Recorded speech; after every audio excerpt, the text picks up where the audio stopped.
श्री कृष्ण और भीष्म के संवाद। जन्मेजय ने पूछा, महामुनि, जब पांडव बाणशैया पर सोए हुए भीष्म जी की सेवा में उपस्थित हुए उस समय क्या क्या बातें हुई, सब मुझे बताइए। वैशंपायन जी ने कहा, राजन, उस समय वहां नारद आदि महर्षि तथा बहुत से सिद्ध भी पधारे थे। महाभारत युद्ध में जो मरने से बच गए थे वे युधिष्ठिर आदि राजा तथा धृतराष्ट्र, कृष्ण, भीम, अर्जुन, नकुल और सहदेव भीष्म जी के पास जाकर शोक करने लगे।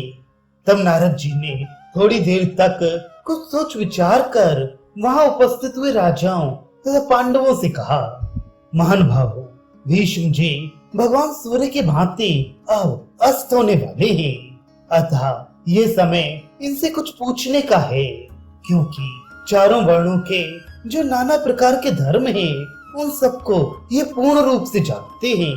ये वृद्ध हो गए हैं और अपना शरीर छोड़कर उत्तम लोकों में जाने वाले हैं। इसलिए आप लोग इनसे अपने मन की शंकाएं पूछें। नारद जी के ऐसा कहने पर सब लोग भीष्म जी के निकट आ गए, किंतु किन्हीं को उनसे कुछ पूछने का साहस ना हुआ। सब एक दूसरे का मुंह ताकने लगे। पांडुनंदन युधिष्ठिर ने श्री कृष्ण से कहा, मधुसूदन, आपके सिवा दूसरा कोई ऐसा नहीं है जो पितामह से प्रश्न कर सके, अतः आप ही पहले बातचीत शुरू कीजिए। तात, हम लोगों में तो आप ही सबसे बड़े धर्मज्ञ हैं। युधिष्ठिर के यूं कहने पर भगवान श्री कृष्ण ने भीष्म जी से पूछा, राजेंद्र, आपकी रात सुख से बीती है ना? अब तो आपकी बुद्धि का विवेक जागृत हो गया होगा, सब प्रकार के ज्ञान भासित हो रहे हैं ना? अब आपके हृदय में दुख तो नहीं है, मन की घबराहट दूर हो गई है ना? भीष्म जी ने कहा, वास्तविक मेरे शरीर की जलन, मन का मोह, थकावट, विकलता, शोक और रोग, ये सब आपकी कृपा से तत्काल दूर हो गए थे। अब मैं हाथ पर रखे हुए फल की भांति भूत, भविष्य और वर्तमान तीनों काल की बातें स्पष्ट देख रहा हूँ। वेदों में जो धर्म बताए गए हैं तथा वेदांत द्वारा जिनको जाना जाता है, उन सब धर्मों को मैं आपके वरदान के प्रभाव से जानता हूँ। जनार्दन, शिष्ट पुरुषों ने जिस धर्म का उपदेश किया है वह भी मेरे हृदय में है। मैं देश, जाति और कुल के धर्मों से भी अपरिचित नहीं हूँ। चारों आश्रमों के धर्मों में जो तत्व हैं वह भी मेरे मन में स्फुरित हो रहा है। इस समय संपूर्ण राजधर्मों को भी मैं जानता हूँ। जिस विषय में जो भी कुछ कहने योग्य बातें हैं उन सब का मैं वर्णन करूंगा। आपकी कृपा से अब मेरे मन में कल्याणमयी बुद्धि का प्रवेश हुआ है। आपके ध्यान से मेरा बल इतना बढ़ गया है कि अब मैं जवान सा हो गया हूँ। आपके प्रसाद से मुझ में अब कल्याणकारी उपदेश देने की शक्ति हो गई है। तो भी मैं पूछता हूँ कि आप स्वयं ही युधिष्ठिर को कल्याण का उपदेश क्यों नहीं देते? श्री कृष्ण ने कहा, भीष्म जी, यश और श्रेय की जड़ मैं ही हूँ। संसार में जो भी सत असत पदार्थ हैं वे सब मुझसे ही उत्पन्न हुए हैं, अतः मैं तो यश से परिपूर्ण हूँ ही। अब आपके यश को बढ़ाना है, इसलिए मैंने आपको प्रचुर बुद्धि प्रदान की है। राजन, जब तक ये पृथ्वी कायम रहेगी तब तक संपूर्ण लोकों में आपकी अक्षय कीर्ति फैली रहेगी। युधिष्ठिर के पूछने पर आप जो कुछ भी उपदेश करेंगे वह वैदिक सिद्धांत की भांति इस भूमंडल में मान्य होगा। जो आपके उपदेश को प्रमाण मानकर उसे अपने जीवन में उतारेगा वह मृत्यु के बाद सब प्रकार के पुण्यों का फल प्राप्त करेगा। संसार में आपके सुयश का अधिकाधिक विस्तार कैसे हो, ये सोचकर ही मैंने आपको दिव्य बुद्धि प्रदान की है। राजन, ये मरने से बचे हुए भूपाल आपके पास धर्म की जिज्ञासा से बैठे हैं। आप इन्हें उपदेश कीजिए। आपकी अवस्था सबसे बड़ी है। आपने शास्त्रों का अध्ययन और सदाचार का पालन किया है। साथ ही राजधर्म तथा अन्य धर्मों के भी विशेषज्ञ हैं। जन्म से लेकर आज तक किसी ने भी आप में कोई दोष नहीं देखा है। सब राजा इस बात को स्वीकार करते हैं कि आप संपूर्ण धर्मों के ज्ञाता हैं।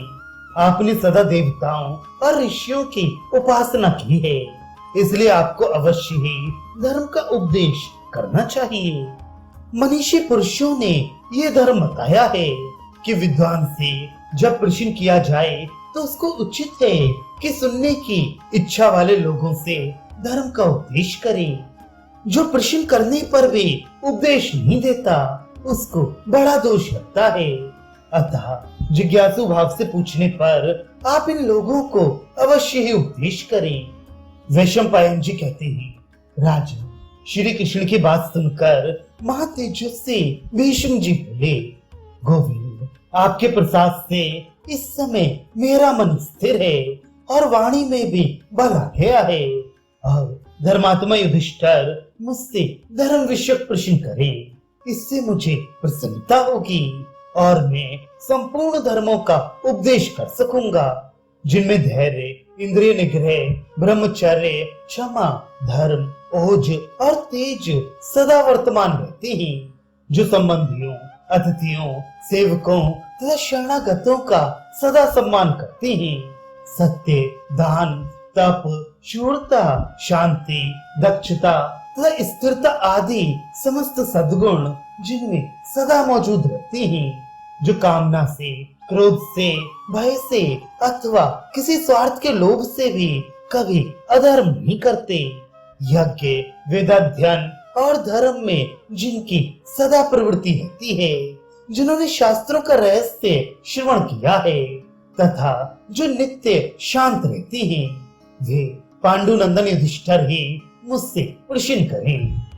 श्री कृष्ण ने कहा, राजन, धर्मराज युधिष्ठिर को आपके निकट आने में संकोच हो रहा है। ये अपने को अपराधी मानकर भयभीत हैं।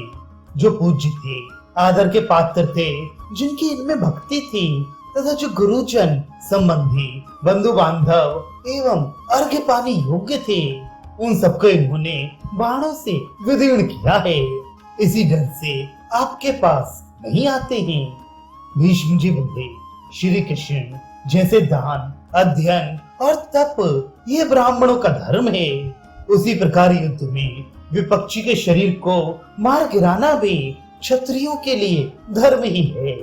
ताऊ, चाचा, बाबा, भाई, गुरु, संबंधी तथा बंधु बांधव कोई भी क्यों ना हो, यदि वह असत्य के मार्ग पर चल रहा है तो युद्ध में उसे मार डालना धर्म ही है। गुरु भी यदि लोभ से फंसकर पाप का साथ देता हो और अपने नियत आचार का त्याग कर चुका हो तो उसे जो युद्ध में मार डालता है वे क्षत्रिय धर्मज्ञ ही है। जो लोभवश धर्म की सनातन मर्यादा पर दृष्टि नहीं रखता उसको युद्ध में मारने वाले क्षत्रिय को धर्मज्ञ ही समझना चाहिए। युद्ध में खून की नदी बहा देने वाला क्षत्रिय धर्मज्ञ ही माना जाता है। संग्राम में शत्रु के ललकारने पर क्षत्रिय के लिए लड़ना अनिवार्य हो जाता है। मनु ने कहा है कि युद्ध क्षत्रिय के लिए धर्म का पोषक, स्वर्ग प्रदान करने वाला और लोक में यश फैलाने वाला है। भीष्म के ऐसा कहने पर धर्मनंदन युधिष्ठिर बड़ी विनय के साथ उनके पास गए और उनकी दृष्टि के सामने खड़े हो गए। फिर उनके चरणों में मस्तक झुका दिया। भीष्म ने भी आश्वासन देकर उन्हें प्रसन्न किया और उनका मस्तक सूंघकर कहा, बेटा बैठ जाओ, डरो मत, संकोच छोड़कर जो कुछ पूछना हो उसे पूछो।